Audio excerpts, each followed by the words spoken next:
Boko Haram was nurtured and sustained by those in government, Kenny Martins reveals. According to Chief Kenny Martins, the reason why insecurity has persisted in Nigeria is because some state actors are maintaining it. In an exclusive interview with Kaftan TV in Lagos on Tuesday, the former CEO of the Police Equipment Foundation said that if the government was not supporting the insurgents, they would have dealt with them decisively and put an end to the insurgency called Boko Haram or bandits or kidnappers, herdsmen, militants. They are all same body as Boko Haram. Martins claims that what might have turned into a beast under former President Olusegun Obasanjo's administration was averted because none of the state players were involved in the Oodua People's Congress and MASSOB, headed by Dr. Frederick Fashion Gani Adams and Ralph Wazirike at the time. Speaking further, he also explained that the Boko Haram started from Borno and grew to become a serious problem now because the governor then said the boys who started selling petrol in jerrycans on the street of Maiduguri will be useful during an election.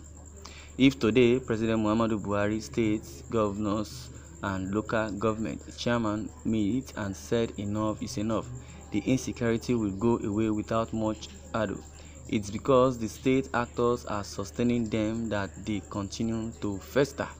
Under the administration of former President Olusegun Obasanjo, when there was crisis between the OPC and some Hausa in Mile 12 in Lagos, both Dr. Frederick Fashion and Gani Adams were arrested and taken to Abuja. And because the state actors then were not interested in the OPC, everything died down and peace returned to Lagos. Also, when Chief Ralph Wazirike started MASSOB, Movement for the Actualization of Biafra, he was picked up and detained and everything was nipped in the bud. If the federal government had dealt decisively with the terrorists the way it dealt with IPOB, we won't be having the problem we are having now. I know that we have the best intelligence agencies in Nigeria. From the DMI to DSS and others, they are very good, but there is no resolve and political will on the part of those in government. To end the crisis, for instance, the gold miners, who are those giving them arms and ammunition, I think we need to find out. And find them out. How did they get the gold to market? Who are those using helicopters to drop foodstuff and guns for them? I think the whole issue lies in the ability of those in government to say enough is enough. If they really want the crisis of insecurity to end, they would rather say enough is enough. He said, if the government wants to end the insurgency under one day or thereabout 1 week at most, it will definitely stop. But because of the actors that are playing these politics, they are involved in this menace called insurgency. Yes, this man has really said well. He has said well. Because for the time being, if you can recall, when this Boko Haram issue started in the year 2011-12 thereabout. But that was during Goodluck Jonathan. It didn't even start during Yar'Adua's tenure. It started during Goodluck Jonathan. Goodluck Jonathan tried his possible best, and which I always say, Boko Haram simply means Western education is prohibited. They knew quite alright that it was the Christians that brought Westernization to the north. That was the reason why they, invented what is called Boko Haram. They started eradicating Christians, killing Christians for their own selfish gain. And to them, the Christians are all sinners, they are pagan. They started with, converting them to Islam. But anyone that does not want to convert to Islam will be prosecuted or killed.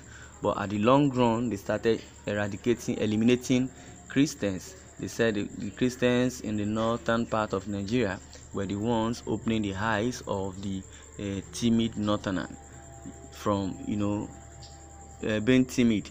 But definitely, the timidity is just within them, because if you check out or compare during that time till now, you see that some of the Northerners are beginning to go to school because they said Western education is prohibited. I could remember during those days in the North, even it's still happening till now, that it is in one community, it could be that the people that are rich, or the richest person may not be more than one or two in a whole community that contains about 1,000 individuals. Just only one person or two thereabouts will be rich and know his left from his right.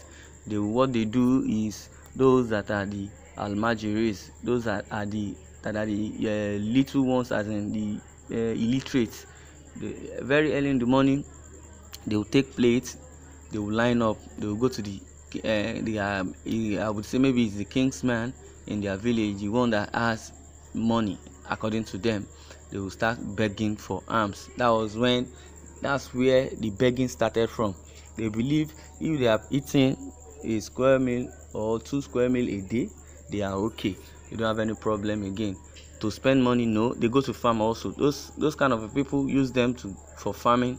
You understand, as laborers. That's why you see them in the modern world, in the urban area, that they are full of these petty works.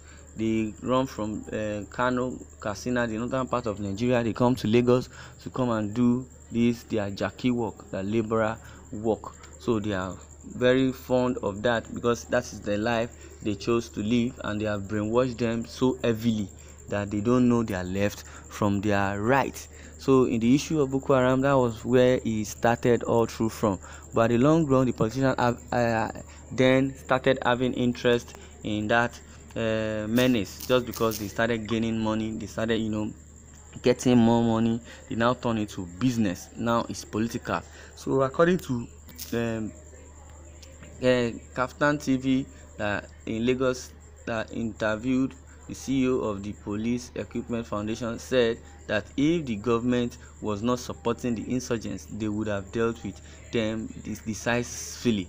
Because according to Chief Kenny Martins, he said the reason why insecurity has persisted in Nigeria is because some state actors are maintaining it. So you need to think of it. If they are not really maintaining it, if they are not sponsoring it, and because they know what they are gaining from it.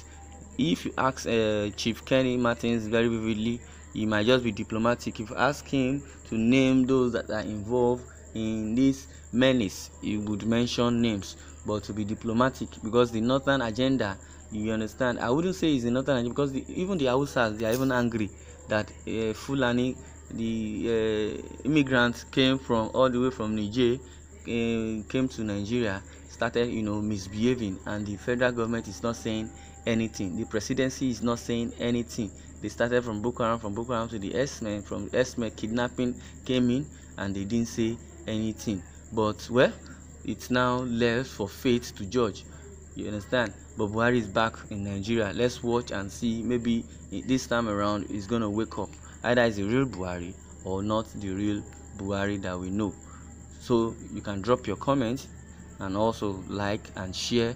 And don't forget to subscribe to this YouTube channel at Independent TV 7. Thanks for listening, and God bless.